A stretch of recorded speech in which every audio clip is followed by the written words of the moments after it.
24 और आज यहाँ आप देख सकते हैं करीब 20 से 25 हज़ार जनसंख्या मुख्यमंत्री तेजस्वी यादव की जनसभा में यहाँ पहुंची हुई है और जय तेजस्वी युवा वर्ग में काफी उत्साह देखा जा रहा है और इस बात को लेकर देख सकते हैं युवाओं में काफी उत्साह है। कुछ ही समय में तेजस्वी जी का यहाँ आगमन होने वाला जा रहा है।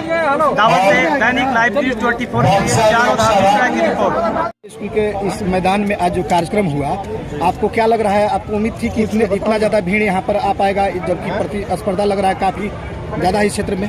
हाँ, उम्मीद था कि भीड़ आएगा, इसलिए कि बेरोजगारी और महंगाई को लेकर के जनता में जो सरकार है उसके प्रति नाराजगी है, इसलिए लाजमी है कि भीड़ यहाँ उपस्थित होगा। यह भीड़ लगता है आपको कि वोट में तब्दील हो पाएगा? वोट में तब्दील होगा। कुछ लोग साथियों से निवेदन है, वैसे नेताओं को देखने के लिए भी आते हैं जो फेमस होते हैं। आपको क्या लगता है कि लोग देखने के लिए आए थे कि यहाँ ये आपके मतदाता हो सकते हैं? 2-4% देखने के लिए आते हैं, जोश खरोश देख रहे हैं, वो मतदाता है। लोग नौजवानों में जागृति है। क्या आपको लगता है कि इतना लंबा चौड़ा जो घोषणा किया गया, वादा किया गया लोगों के साथ, वो पूरा हो सकता है, पूरा करने लायक है? प्रयास करेंगे।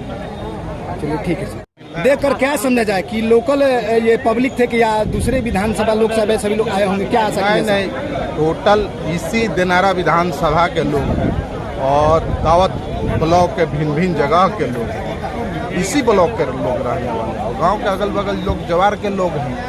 आपको नहीं लगता है कि इस पूरे चुनाव को दो भाइयों ने संभाल रखा है? यहाँ प्रत्याशी इसके लिए उतने उत्सुक नहीं है जितना कि दोनों भाई इस पूरे चुनाव के कार्यक्रम को देख रहे हैं। कौन भाई? जैसे तेजस्वी और तेज प्रताप जी।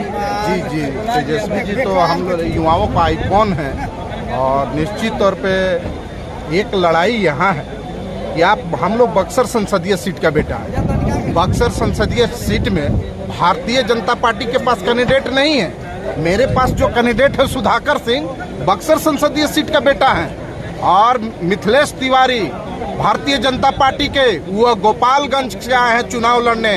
पहले गोपालगंज से आए हैं, फिर उसके बाद अश्विनी चौबे भागलपुर से आए थे। भागलपुर में सांसद रहते हुए उन्होंने जो बक्सर में एम्स बनने का काम किया था उसको भागलपुर में ले जाने का काम किया। सवाल ये है कि ये जो हमारी बगल से नहर गुजरी हुई है, ये नहर कभी बता नहीं सकते हैं मिथिलेश तिवारी कि इस नहर से कौन कौन गांव में पानी जाता है। जब ये किसी प्रत्याशी को ही नहीं मालूम है तो निश्चित तौर पे इस बार यहाँ का जनता और जनार्दन ने फैसला लिया है कि सुधाकर सिंह को भारी बहुमत से चुनाव जीत कर हो यहाँ से जो है कि दिल्ली पार्लियामेंट में भेजने का काम करेंगे। इसलिए कि यहाँ का किसानों का जो भी समस्या है उस समस्या को बताइए, इनको धरातल पर उतारने का काम करेंगे, समझने का काम करेंगे। ये बार बार जो है भारतीय जनता पार्टी कैंडिडेट ला देता है, कभी भागलपुर का, कभी गोपालगंज का। ये तो जनता जो नहीं ना। स्थानीय प्रत्याशी की बात कही सर। हाँ। तो स्थानीय प्रत्याशी से आपको लगता है कि कुछ काम इन्होंने ऐसा किया है जिसके आधार पर स्थानीय जाना चाहिए? हाँ जी, किया है। स्थानीय प्रत्याशी में इन्होंने रामगढ़ के विधायक रहते हुए किसानों को लेकर इसी मंच पे इन्होंने हक अधिकार के लिए लड़ाई लड़ा है, आंदोलन किया है। इनको तो मालूम है ना कि साहबत प्रमंडल में क्या सिंचाई की व्यवस्था है। इनको मालूम है कि दावत ब्लॉक में क्या बनना चाहिए, मगर जो एनडीए के प्रत्याशी उसको मालूम नहीं है पत्रकार महोदय कि क्या सुविधा की जरूरत है दावत ब्लॉक में, मगर सुधाकर सिंह को मालूम है इस चीज। अच्छा चलिए, 1 तारीख को क्या होना चाहिए, आपको क्या लगता है? 1 तारीख को हम लोग पूरा भारी बहुमत से चुनाव जीतने जा रहे हैं। क्या नाम है सर आपका? संतोष यादव, राजद प्रदेश उपाध्यक्ष। ये देश पहले गुलाम था। आपके पूर्वज, हमारे पूर्वज ने 250 साल लड़ाई लड़ा, तब जाके ये देश आजाद हुआ साथियों। आजादी के बाद बाबा साहब भीमराव अम्बेडकर ने हमें संविधान बना के दिया साथियों। संविधान के बाद लोकतंत्र आया। आज गरीब मछुआरा महिला का बेटा अगर आपके सामने में सीना चौड़ा करके अगर अपनी बात रख रहा है तो ये बाबा साहब भीमराव अम्बेडकर का संविधान नहीं होता।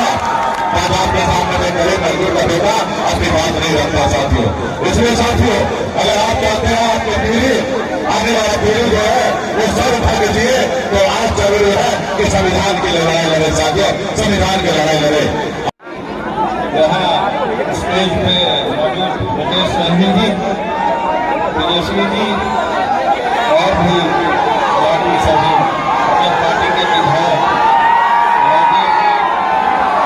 और भी अधिकारी सभी लोगों को मैं प्रधानमंत्री सलाम करने का काम करता हूँ।